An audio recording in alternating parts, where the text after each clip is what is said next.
Bonjour à tous, mon nom est François Letarte et bienvenue sur ma chaîne JDR D30, une chaîne consacrée aux jeux de rôle sur table. Puis drôliste aujourd'hui, je vais faire un bilan en fait. Je me suis aperçu que je n'ai pas fait. Un bilan de ma dernière session de jeux de rôle à la bibliothèque. Je le fais, je trouve que c'est bien approprié. C'est le thème, c'est Star Wars. Étant donné qu'aujourd'hui, hier, le Star Wars est sorti, puis qu'il y a plein de monde qui pleure sur Internet, qui disent qu'il est pas bon, regardez bien ça. Moi, là, je suis sûr que je vais aller voir ça, je vais trouver ça bon, ok? Bon, voilà, je suis un bon public, je suis vendu d'avance. Mais c'est pas ça le sujet. Là, c'est le sujet, c'est ce que j'ai fait avec eux. Un petit bilan. Donc, j'avais évidemment mes deux paliers de groupe d'enfants. J'avais mes plus vieux, avec lesquels j'ai utilisé Tanranchon et Tracon. Plus précisément, le document appelé Tauntaun et TIE Fighter. Ceux qui font des hacks de Tranchon et Tracon essayent de garder des titres qui ont T et T dedans. T'sais. C'est pour ça le Tauntaun et TIE Fighter. Donc, c'est la version Star Wars de Tranchon et Tracon. J'ai utilisé ça. Et pour les plus jeunes, j'avais Hero Kids dans l'espace. C'est quelque chose que j'avais dans mes affaires depuis quand même un bon bout. Je les avais joués avec mes enfants dans le temps que c'était sorti. Je les ai modifiés, les aventures, ouais, mais je vais vous en parler. OK. En commençant donc par les plus jeunes, les 5 à 8 ans. J'avais 2 séances de prévues pour ce jeu-là. 2 séances. J'avais utilisé 2 des aventures déjà faites pour ce jeu-là, cette version-là de Hero Kids. Il y en a une que c'est une aventure qui se passe ça se passe comme dans une station spatiale. Les joueurs ont à négocier comme avec un marchand parce qu'il y a un échange à avoir puis tout ça. C'est sûr que c'est du 5 à 8 ans, OK? J'ai une petite critique à faire. Faudrait que je fasse la vidéo en anglais pour que le monsieur l'entende, mais j'ai une petite critique à faire sur les aventures de l'espace des Hero Kids. Sont moins bonnes que les aventures médiévales fantastiques. Il manque un petit quelque chose. OK, oui, t'as les aventures, les maps, les différents chapitres du scénario. C'est fait comme ça, une aventure Hero Kids, t'as comme les différentes rencontres. C'est fait exactement de la même façon. C'est juste qu'au niveau de l'histoire, c'est un peu bizarre. Tu sais, dans l'histoire, ils te mettent en contexte, tu sais, puis t'as vraiment des personnages en joueur qui te disent va là. OK, mais je trouve que les histoires sont comme pas.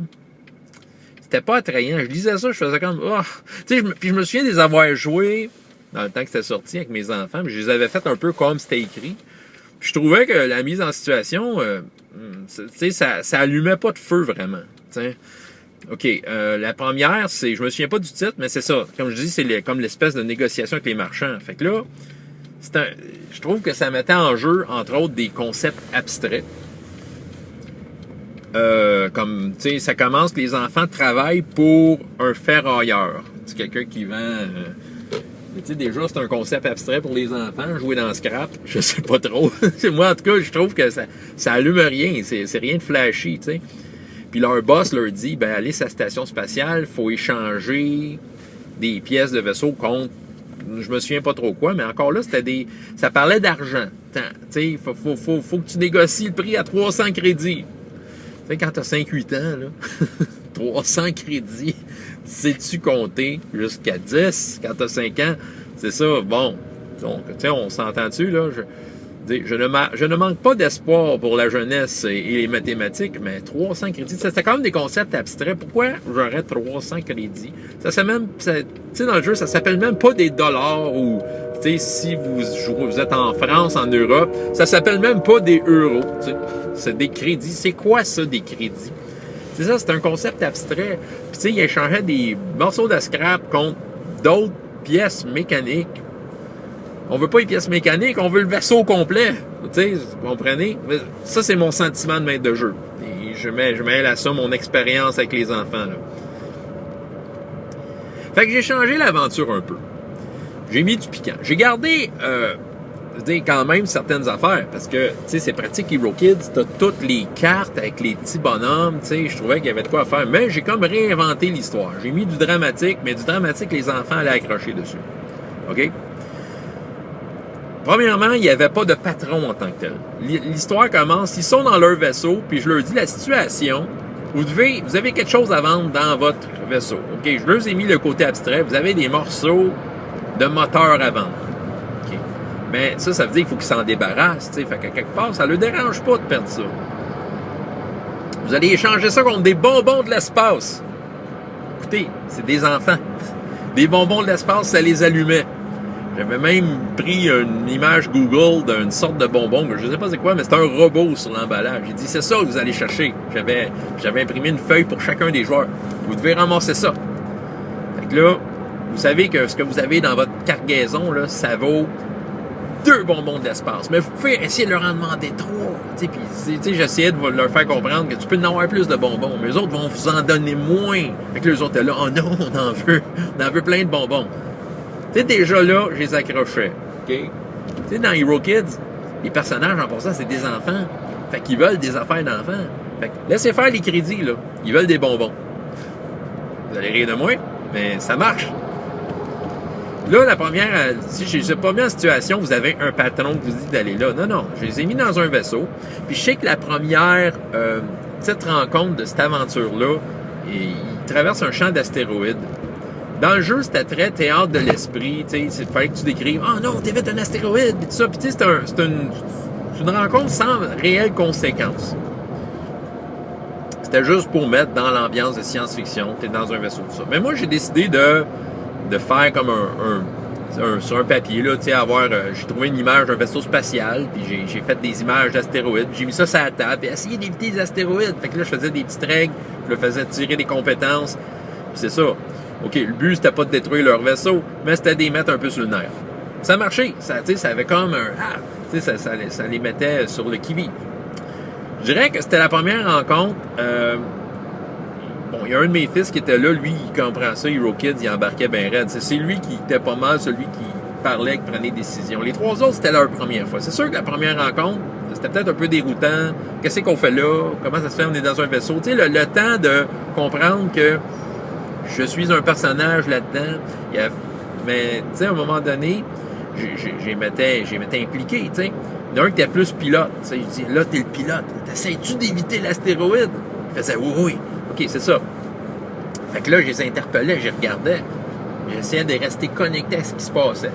Mais juste le fait d'avoir les petits papiers, les petits vaisseaux spatials, ça faisait vraiment une grosse différence. Tu sais, ça les connectait vraiment. Ça, c'était réussi. Après ça, j'avais des images de stations spatiales, des affaires pognées sur Pinterest. Je leur montrais ça, vous êtes là. Puis je les ai fait faire une petite rencontre rapide avec des genres de voyous de la place. Tu sais, qu'est-ce que vous faites? Il y en a un des personnages, et lui, il avait un pouvoir, là, comme de la télékinésie, il pouvait pousser des affaires à distance. Fait qu'il les a comme poussés en bas d'un genre de passerelle, là, pis ça. Il trouvait ça bien drôle. Tu sais, ça les a mis en contexte. Là, quand il est venu le temps de la négociation, OK, les bonbons, un bonbon, non, je veux 3 bonbons de l'espace. Tu sais, au moins, il y avait des enjeux, il voulait les bonbons de l'espace. Mais dans l'aventure, la vraie aventure, c'est qu'à un moment donné, il y a des genres de pirates de l'espace qui arrivent, et qu'eux autres, ils viennent voler tous les bonbons de l'espace. Hein? Fait que là, j'ai fait en sorte que les pirates, c'était les gars qui avaient poussé en bas de la passerelle. Fait que, tu sais, ça rajoutait une petite coche de dramatique. Tu reconnais le gars, là. Il y a des gros pansements, là, puis il saigne. Fait que là, les enfants le reconnaissaient, mais là, tu sais, rendu à ce point-là, là, tous les enfants, ils embarquaient solide. Je dirais, il y a une petite fille, ça, c'était drôle. Elle venait avec son père. La petite fille était habillée en Jedi. Oui, elle avait le costume de Rey, là, tu sais. Elle avait son petit sabre laser. Elle était super dedans. Fait qu'elle s'était comme pris un personnage. Bon, dans Hero Kids, c'est un simili Star Wars. Puis il y a des bonhommes avec des épées qui font de la lumière, mais c'est pas vraiment des sabres laser, ça a vraiment plus l'air à des rapières, là. Mais bon, tu sais, à s'identifier à ça, elle, fallait que je travaille un peu plus fort, tu sais, que je la regarde dans les yeux. Regarde, tu vois le bonhomme qu'il y a là? Lui, il veut t'attaquer, là. Puis là, elle me regardait avec des grands yeux. Oh! Ben, j'ai dit, ben là, qu'est-ce que tu fais? Là, tu sais, je voyais qu'elle hésitait, elle était peut-être gênée. T'as-tu envie de le frapper avec ton épée? Là, elle me faisait, oh oui! OK, ben correct, tu sais, tu veux-tu t'approcher? Tu sais, les enfants, les plus petits, il faut quand même un peu leur suggérer les affaires. Au-dessus du saut! Puis là, non, je m'approche, tu sais, hey, eux autres, c'est ça. Les deux autres, c'est deux frères. Eux autres, ça allait bien, là, leurs affaires rendus là. Ils étaient rendus autonomes, ils savaient ce qu'ils voulaient. C'est ça. Première aventure, c'est ça. Fait que je l'ai modifié. J'ai mis des bonbons au lieu des morceaux d'équipement. Laissez faire les crédits. C'est des bonbons. On veut des bonbons.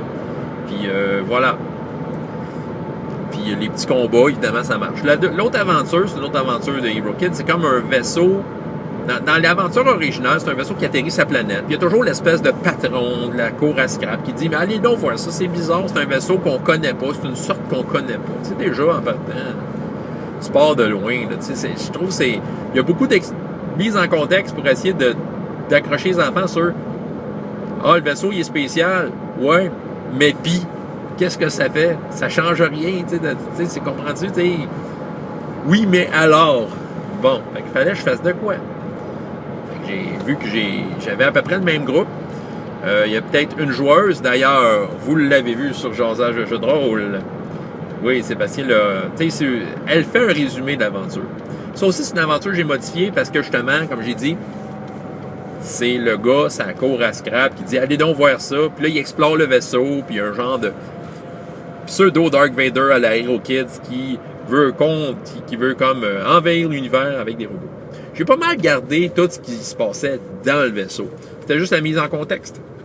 J'ai mis ça mystérieux, tu sais. Il était encore avec le même vaisseau de la dernière fois, petit vaisseau qui invitait les astéroïdes. Vu qu'il y avait mon fils et les deux autres petits gars qui étaient là la dernière fois, ils pouvaient comme se rattraper à ça, puis ils avaient décidé de jouer les mêmes personnages. Fait que tu sais, on s'entend, là, c'était la suite. On était prêts. Puis là,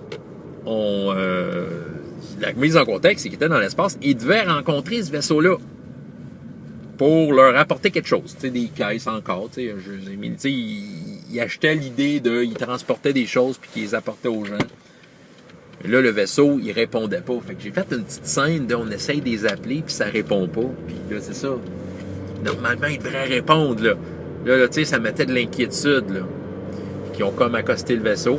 Ça tombait bien parce que le pilote, la personne la plus apte à piloter, c'était la nouvelle joueuse, le personnage que Sébastien a apporté autour de la table. Fait que, tu sais, j'ai pu tout de suite l'impliquer, dire, t'essaies-tu de... Tu sais, ton vaisseau accoste avec l'autre. Oui, tout ça. Puis là, j'ai fait bouger les petits papiers des deux vaisseaux. J'avais vraiment le papier de l'autre vaisseau qui était plus gros, là. C'était impressionnant. Fait que là, tu sais, vas-y, tu sais, là, ils sont comme mis les nez à nez, les vaisseaux, là, puis on faisait des bruits, là. Après ça, on a fait l'aventure telle qu'elle était dans le livre, tout ça, avec les guet-apens, tout ça. Étant donné que je serrais dans le temps, j'étais un peu plus lousse. Les robots explosaient plus facilement. Ce qui était drôle dans cette aventure-là, et c'est dans l'aventure, c'est que dans la première scène, ils découvrent qu'il y a dans des caisses, qu'il y a des petits robots qui peuvent, eux, utiliser. C'est comme des robots télécommandés. Puis tu les envoies sur, mettons, un autre robot. Les ennemis, en passant, c'était des genres de robots, des droïdes, comme un peu dans l'épisode 1 de Star Wars. Là, fait que tu t'envoyais des petites araignées robots qu'ils avaient trouvées, puis qui se collaient sur les ennemis robots, mais ils pouvaient contrôler ce robot-là. Fait qu'au lieu de faire leur action, il y avait le contrôle d'un des autres robots. Fait que ça a amené des situations incroyables.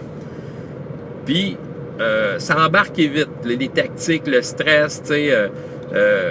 vraiment. Puis ça sentait le épique, là, à la fin de la bataille, tout ça. Puis ils sont tombés au combat une couple de fois, fallait qu'ils se guérissent. Puis il y a eu comme tout l'aspect avec les enfants. C'est la conscientisation que tu travailles en équipe. Parce que des fois, il y en a qui tombent au combat, puis les autres décident de continuer à faire le combat tout seul. Puis tu sais, je leur rappelle, ouais, ça serait plus facile si lui serait réveillé. Fait que des fois, ça leur prend un tour ou deux avant de dire, OK, je vais aller le guérir. Mais en même temps, faut qu'ils apprennent de leurs erreurs. Fait que c'est ça. Ils ont passé très proche d'un PPK, une je sais pas comment dire le mot, annihilation totale du groupe. OK? Ça a passé proche, mais ils l'ont eu. Puis tu sais, moi, je joue les dés devant eux, là. Tu sais, je ne fudge pas. Je leur apprends tout de suite les bonnes manières. Hein? C'est comme, faut manger qu'une fourchette à table, on roule les dés devant l'écran. Hein? On fudge pas, on n'invente pas une histoire géniale en arrière de notre écran en faisant rouler des dés. Jamais. T'as 5-8 ans, tu veux faire du jeu de rôle dans la vie, roule en avant de l'écran. Ben écoute, l'excitation est à son comble, là. Parce que là, j'ai les dés dans mes mains. Il dit, ah ouais, là, le robot, il va te tirer dessus, là. Qu'est-ce qu'il va faire? Puis là, il regarde mes mains, là.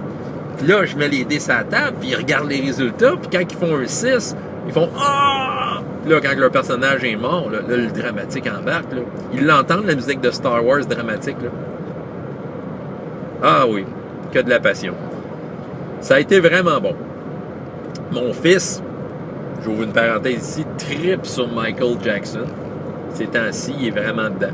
Il aime Michael Jackson. Fait qu'il essayait de mettre Michael Jackson partout dans l'aventure. Et à un moment donné, il a fallu que je dise arrête d'en parler. Là. Fallait, parce que je pense qu'il y a. Sur le nombre de fois qu'il a parlé dans l'aventure, il y a eu plus de fois où Michael Jackson a été dit que pas dit. T'sais. OK, à un moment donné, c'était ça. Puis, tu sais, il était. Je sais pas c'est quoi le.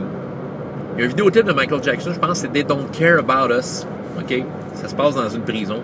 Puis, il a vu ça, cette vidéo-là, il était bien inspiré. Puis, dans le vaisseau, en fait, ce qui s'est passé, l'histoire, je pense que j'ai rajouté ça à l'histoire, mais c'est que l'équipage original, il était comme enfermé dans leur chambre. Moi, ça, c'est une affaire que j'ai rajoutée. Fait qu'ils ont comme libéré. Lui, il s'imaginait qu'il était habillé comme dans le vidéoclip, c'est comme prisonnier habillé en bleu, là. Fait que lui, il voulait trouver Michael Jackson. Fait qu'à un moment donné, j'ai mis Michael Jackson dans l'aventure. Ben, il était content, là. Fait que c'était comme un personnage non-joueur, tu sais, comme clé, là, tu sais. Fait que Michael Jackson était là. Puis, à un moment donné aussi, il contrôlait des robots. Fait que, il a décidé qu'un des robots faisait des moves à la Michael Jackson en se battant. Tu sais, il expliquait qu'il faisait du moonwalk puis des affaires dans le même. Faut vraiment suivre les enfants là-dessus. OK, bref, je pense que cette vidéo-là, je prévoyais parler d'Hero Kids puis de l'autre, mais j'ai passé beaucoup de temps finalement sur Hero Kids, mais c'était bon, ça a fait du bien. Donc, en venant en 2018, ce que j'ai prévu, c'est du Hero Kids médiéval fantastique du petit héros. Si jamais vous êtes quelqu'un du coin de Saint-Hyacinthe, ça vous tente de faire participer vos enfants, ben regardez les publicités de la bibliothèque de Saint-Hyacinthe, Médiathèque Mascoutaine. Écoutez, les dates vont sortir bientôt. Je pense qu'il va y avoir 2 séances, en fait. Puis c'est 2 aventures préfaites. Je vais aller avec des aventures, en fait, pas des aventures officielles des Hero Kids, mais des aventures publiées par un autre éditeur, qui fait du matériel pour Hero Kids. La série Bayhaven, fait que je vais comme exploiter Bayhaven un peu, voir explorer ça, regarder ce qu'on peut faire avec ça. C'est des aventures que je vais probablement y mettre mon grain de sel, parce que sont pas aussi, comment je pourrais dire, c'est pas aussi fit que les aventures officielles de Hero Kids. Mais tu sais, les maps sont là, les bonhommes sont là, puis la mise en contexte est quand même là. Fait que il y a beaucoup de matériel déjà qui va me permettre de faire Hero Kids, là, à mon goût. Vous avez des commentaires, des suggestions. Vous dites, hey François, c'est pas comme ça qu'on fait du jeu de rôle avec les enfants. Ben, si c'est ça, vous pensez sérieux, là, dites-moi comment vous faites ça. Parce que moi, je recherche toutes les occasions d'en savoir plus. C'est tout un art de faire ça pour les enfants. Ça prend certaines qualités, certaines patiences, certains dons d'animateur, tu sais. Mais, en tout cas, moi, j'ai beaucoup de plaisir, tu sais. Même si je fais ça tout croche, là, le tout croche fait des sourires à la fin. Il met des sourires dans le visage des enfants et du maître de jeu qui s'en occupe. Donc, François Letarte, JDR-D30, il va y avoir une suite à ça pour Star Wars, Tauntaun et TIE Fighter. Donc, jusqu'à la prochaine fois, il y a autant de plaisir dans la vie que dans les jeux. Au revoir.